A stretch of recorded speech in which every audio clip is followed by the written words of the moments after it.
Bueno, compañeros, el tema de hoy les voy a hablar un poco acerca de la patología tumoral en el riñón, y que es un tema muy importante que vemos muy frecuente en nuestra vida diaria. Empecemos hablando un poco acerca de las generalidades. El cáncer de riñón es el séptimo tumor más frecuente en hombres y el noveno más frecuente en las mujeres, ¿sí? Tiene una afectación entre la quinta y la sexta década de la vida, con una edad promedio de 66 años aproximadamente. Los cánceres de riñón se pueden presentar como tumores sólidos, multifocales o bilaterales, ¿sí? En la gran mayoría de sus casos, el diagnóstico es incidental porque no presenta síntomas en algunos casos, y lo podemos ver accidentalmente por los métodos de imagen, ¿sí? Los tumores de riñón pueden presentar síndromes paraneoplásicos por la policitemia, ya por la excesiva secreción de la eritropoyetina en el riñón, los cuales pueden causar hipercalcemia y disfunción hepática.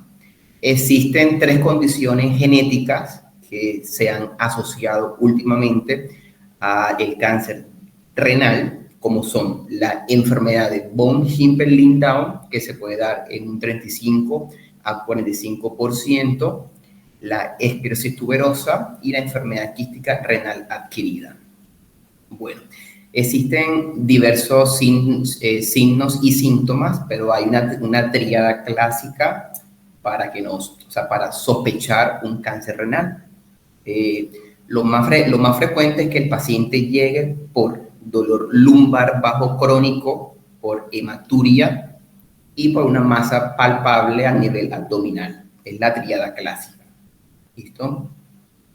Se han descrito ciertos factores de riesgo en la incidencia de cáncer de riñón, como son el tabaquismo, la obesidad, el uso excesivo de los diuréticos, pacientes que se han expuesto al petróleo, asbesto y a la radiación ionizante, ¿sí?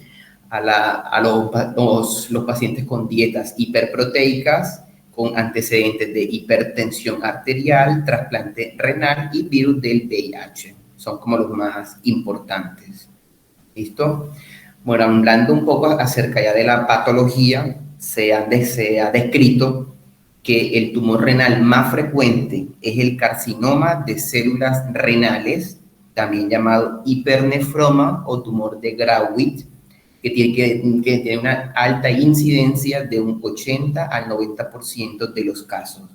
Se caracterizan por ser tumores que son encapsulados, pueden ser sólidos, quísticos o mixtos, ¿sí? Y pueden presentar o no calcificaciones. El carcinoma de células renales se subdivide en subtipos histológicos, ¿sí? Los más comunes son el adenocarcinoma de las células claras, que es el más común en un 80%, y se caracteriza porque son tumores altamente vascularizados, ¿sí? El papilar tiene una incidencia del 15% y se subdivide en 2 tipos, el tipo 1 que son los esporádicos y los tipos 2 que son los hereditarios. El subtipo de células cromófobas, que se da en un 5%, y el subtipo de conductos colectores, que se da en 1% y afecta más que todo a los pacientes jóvenes con mal pronóstico. Y por último, los no clasificados, que se dan en un 4%. ¿Sí? Hablando un poco acerca de la evaluación radiológica, que es nuestra función como médicos de imágenes, es detectar y estadificar un tumor primario renal, ¿sí? Para ello, los métodos de imagen que tenemos a disposición, la tomografía multi-slide se considera el método primario para ver o evaluar los tumores renales, ¿sí? Como todos sabemos, a todo paciente que nos llegue a la guardia con una masa renal, hay que hacerle un protocolo renal, el cual incluye una adquisición sin contraste, el cual nos va a ayudar a ver grasa, a ver calcificaciones y a cuantificar el realce que tenga esa lesión, ¿sí? Adquisición sin contraste. Luego, a la administración del contraste, tenemos que hacer una fase córtico-medular, que es aquella que nos delimita bien la corteza y la médula, una fase nefrográfica, que se da aproximadamente de los 80 a los 90 segundos, y nos delimita bien el parénquima como tal, y una fase uroexcretora, que todos sabemos que va desde los riñones hasta la vejiga y se hace a los 10 minutos, ¿sí? La ecografía y la resonancia nos pueden dar información adicional y se dejan en aquellos pacientes que no se les puede administrar contraste yodado por alergias, embarazadas o pacientes muy jóvenes en edad fértil, ¿sí? La tomografía de tórax la podemos usar también cuando sospechamos un tumor primario maligno y localmente agresivo, ¿sí? Mientras que la placa de tórax la podemos dejar para tumores de bajo riesgo o para controles evolutivos. Bien. Bueno, hablando del carcinoma de células renales, como ya les dije, son tumores hipervasculares, tienen un realce más heterogéneo que los otros subtipos histológicos. Se dice que si hay un realce mayor de 84 unidades Hounsfield en la fase córtico-medular, esto ya nos puede acercarnos a la histología de ese tumor. O sea, nos puede decir una diferencia entre el carcinoma de células claras y no claras, solamente con este realce. Y tiene una sensibilidad del 74 y una especificidad del 100%. Esto quiere decir que si en una guardia nos llega un paciente, ¿sí? Y en el sin contraste esa masa renal nos da 35 unidades Hounsfield, y en la fase con contraste córtico-medular hay un aumento de más de 84 unidades Hounsfield, ya nos podemos acercar al subtipo histológico, ¿sí? Entonces esto hay que tenerlo muy en cuenta. Los tumores papilares se caracterizan porque son más homogéneos, son más hipovascularizados, con menor realce que el de células claras, ¿sí? Los tumores de las células cromófogas son tumores menos vascularizados y tienen un patrón de realce periférico, ¿sí? Los oncocitomas no se pueden diferenciar también en los métodos de imagen y se consideran quirúrgicos por su gran tamaño y compromiso. Los cánceres medulares están localizados centralmente en el riñón y muestran un variable ilimitado realce. Bueno, aquí les traje un ejemplo del carcinoma de células claras típico, ¿sí? Donde aquí vemos acá arriba a la izquierda vemos una fase córtico-medular y a la derecha una fase nefrográfica, ¿sí? Que era lo que les explicaba anteriormente. Bueno, aquí vemos un tumor un tumor hipervascularizado, como lo pueden ver acá en la fase arterial, en la valva posterior del riñón izquierdo, ¿sí? Que se ve mejor acá en la fase nefrográfica. Este es característico de células claras. Y en la imagen de acá abajo observamos una masa acá cortical en el riñón izquierdo, ¿sí? Pero es un tumor que es hipovascular y que no presenta un realce significativo a la administración de contraste y es un tumor papilar. Es la diferencia entre los dos, que el de células claras es hipervascular, mientras que el papilar es hipovascular y es más homogéneo en su estructura. Bien. Como ya les dije anteriormente, hacemos la resonancia cuando no podemos aplicarle contraste a los pacientes por alergia al yodo o en el embarazo, obviamente después del primer trimestre. Utilizamos unas secuencias en T1 y T2 axial o coronal T1 con supresión grasa y hacemos un scan dinámico en las secuencias con contraste y podemos hacer una en T1 o en T1 con supresión grasa. Acá les traje otra imagen donde aquí vemos un ejemplo de un carcinoma papilar renal, ¿sí? Observamos una masa heterogénea en T1 con supresión grasa, el cual tiene un área hiperintensa con un área anterior, que es donde están estas flechitas. Esta área anterior es hipointensa y presenta un realce al contraste endovenoso, carcinoma papilar renal, ¿sí? Como ya les dije, la ecografía nos puede dar como información adicional. Es útil para ver la presencia y extensión de trombosis venosa, para distinguir entre un quiste y tumores sólidos hipovascularizados. Y como todos sabemos, la ecografía es muy limitada a ver el retroperitoneo.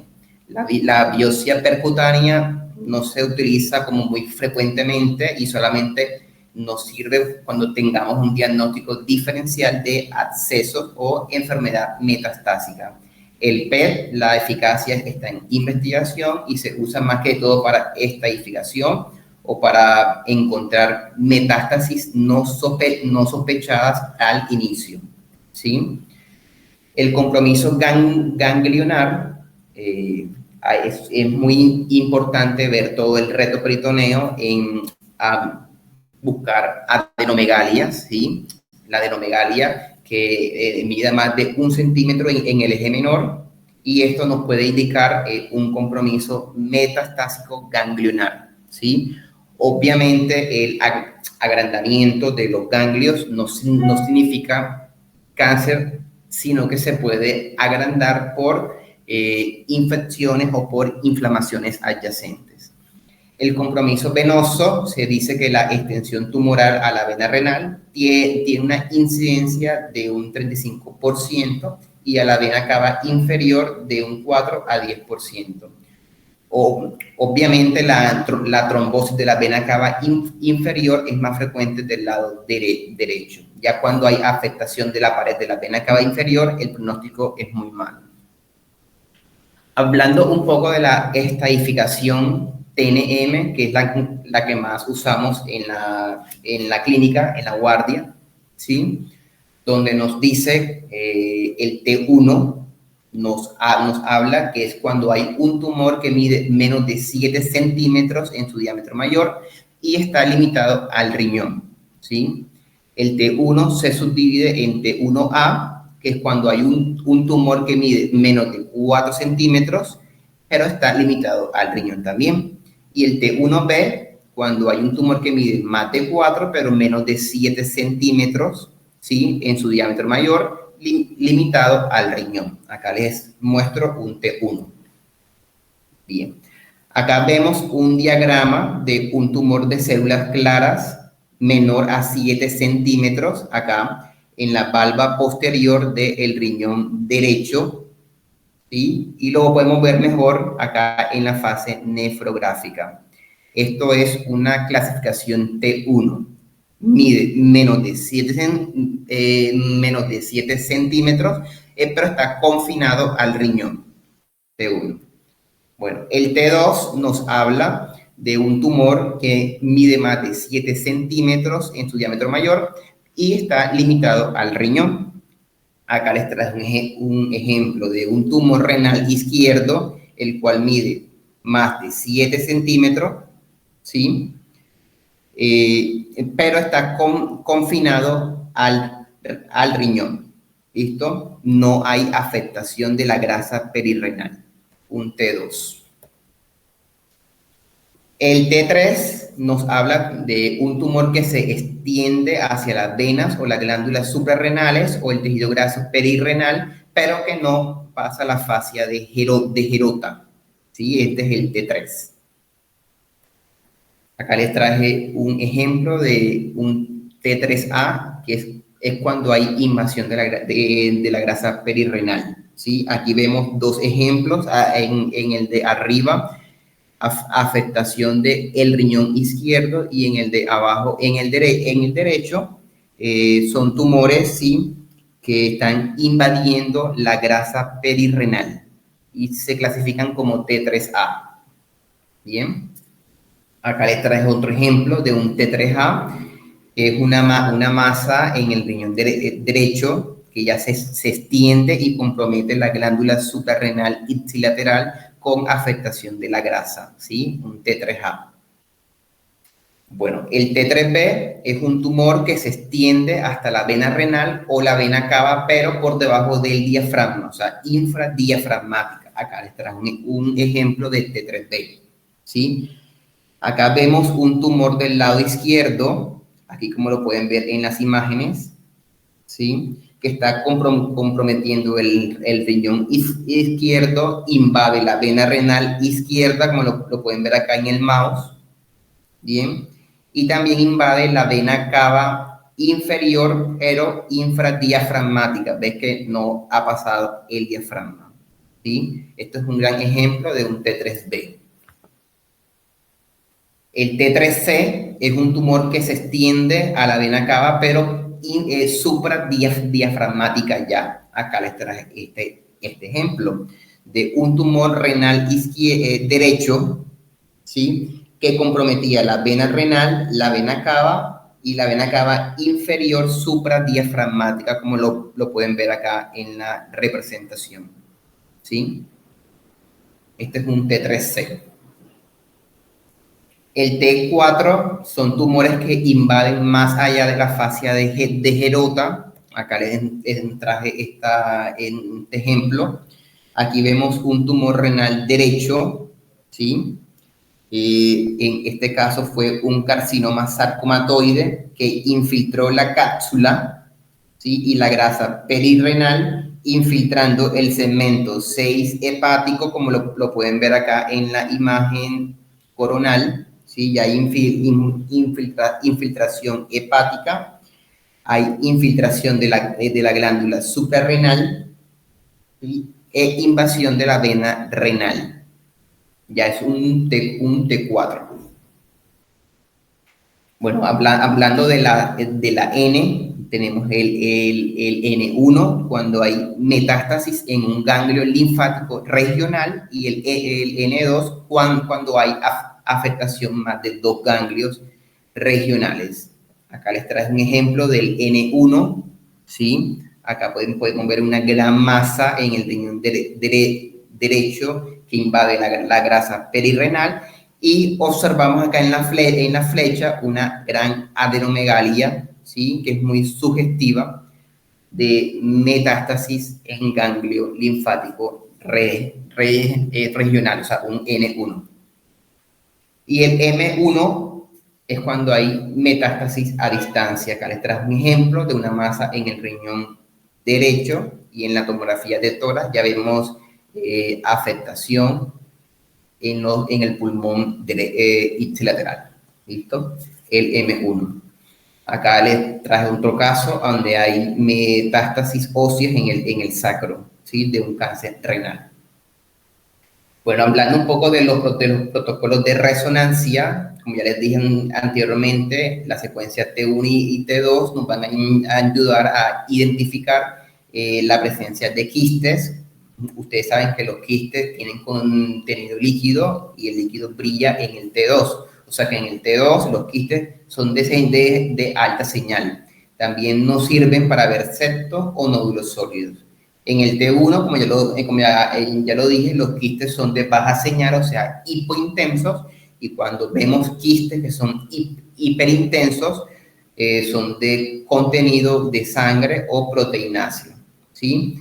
El InPhase y el O-Phase nos van a ayudar a detectar pequeñas cantidades de grasa y tienen más sensibilidad que la tomografía. Y el T1 y con supresión grasa en 3D con y sin contraste, ¿sí? El carcinoma de células renales de células claras en el T1 tienen una señal similar al parénquima renal, y en el T2 una señal hiperintensa. Si hay áreas que tengan necrosis en el T1 son hipointensas y en el T2 pueden ser hipo o hiperintensas. Mientras si hay unas áreas de hemorragias en el T1 son hiperintensas y en el T2 también son hiperintensas. Acá les traje un ejemplo de un cáncer renal de células claras típico en resonancia, donde vemos un tumor hipervascularizado. Acá vemos un tumor de células claras típico con necrosis central en la imagen de la izquierda, ¿sí? Vemos una señal hiperintensa que con gadolinio realza periféricamente y tiene un centro hipointenso. Esta imagen de acá abajo es un carcinoma de células renales con componente quístico. Es hiperintenso en T2 con un nódulo central hipointenso que realza al contraste. Bien. Acá les traje un carcinoma de células renales papilares, donde observamos una masa renal que es hipointensa en T2 y el cual presenta un realce leve al contraste endovenoso. ¿Sí? Perfecto. Manifestaciones inusuales del cáncer renal. Como les dije al principio, los tumores renales pueden ser bilaterales, sincrónicos o multifocales.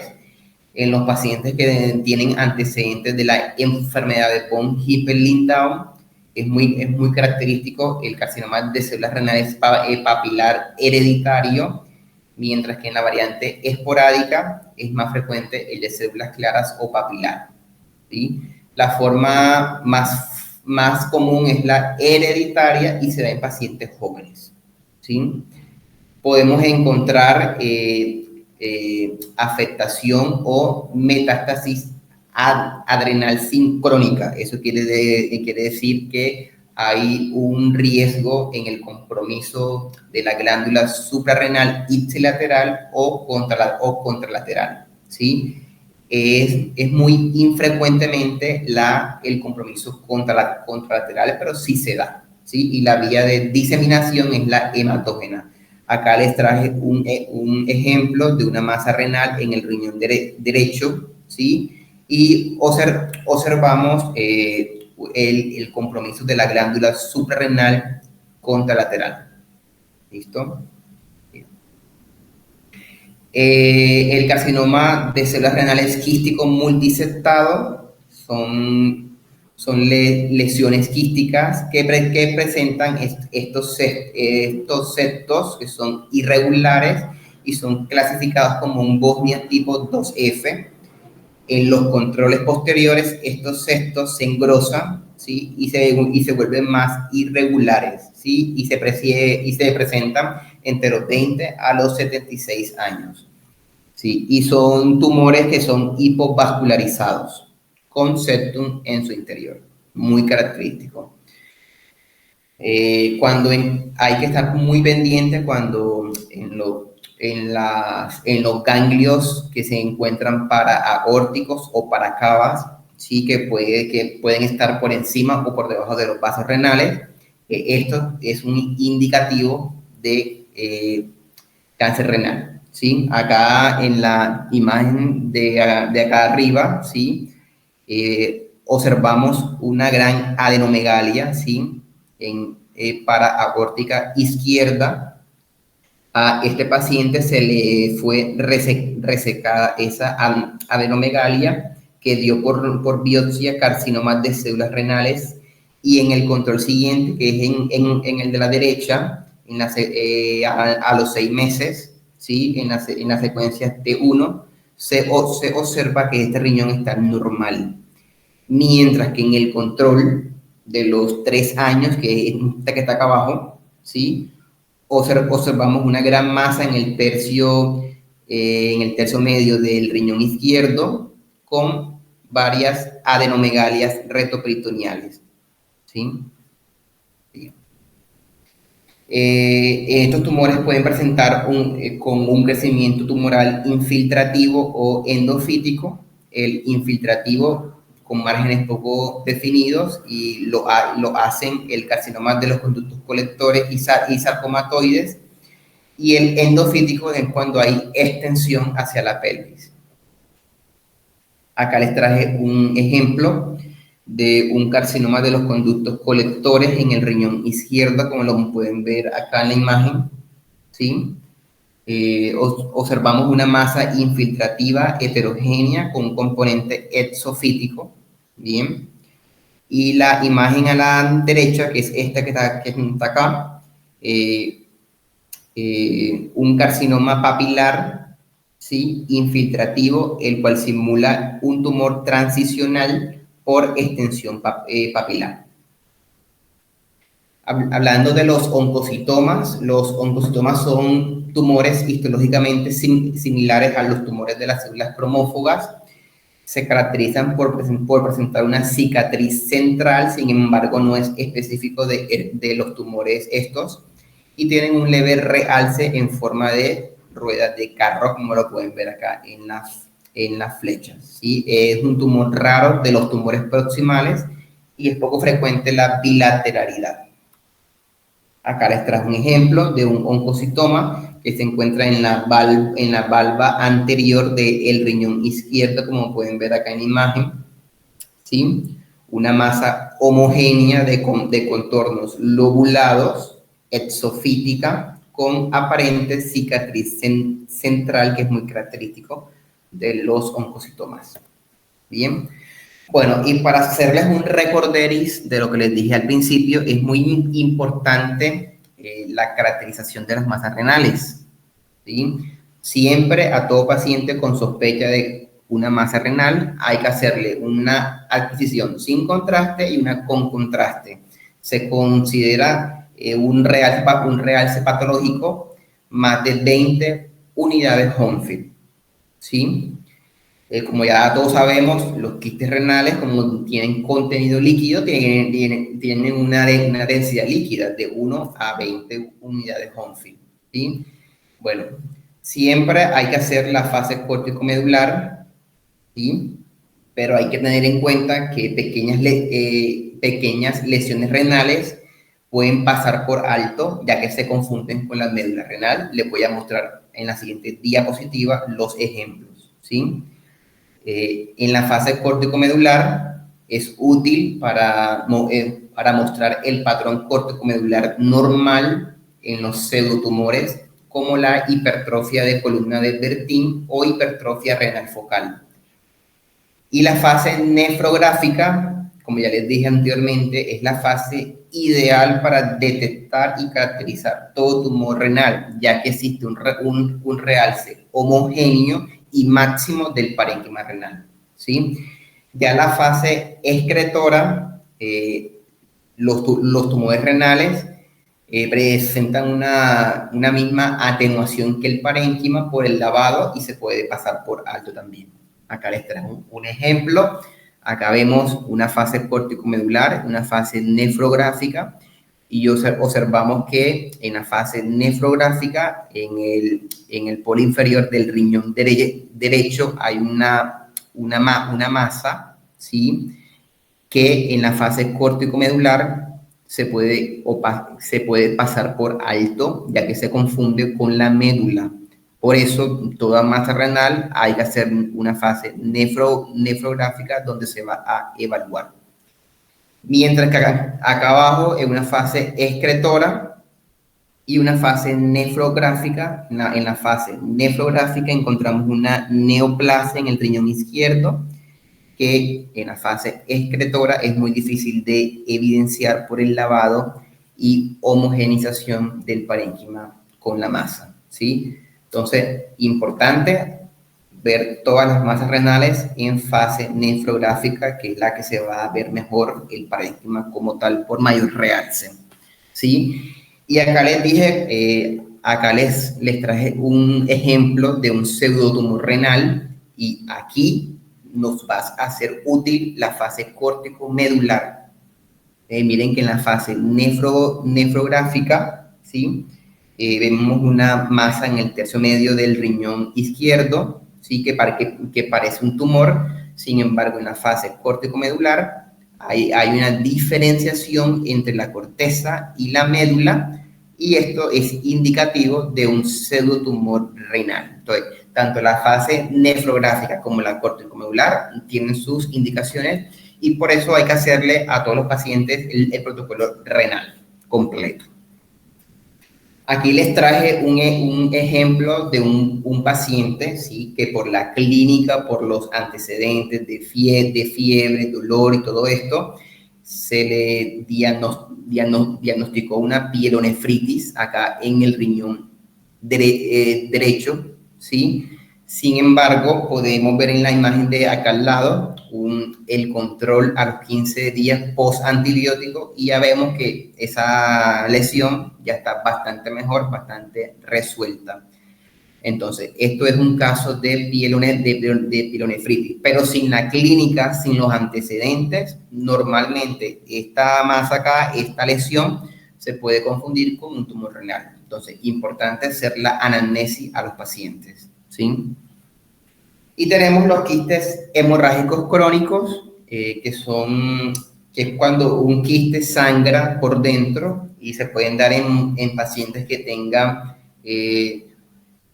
un trauma o que estén anticoagulados, ¿sí? Entonces pueden sangrar dentro de los quistes. Entonces es importante tener la historia clínica o un estudio previo donde nos indiquen que ahí se encontraba un quiste, ¿sí? Bueno, eso fue todo acerca de los tumores renales. Espero que les haya gustado.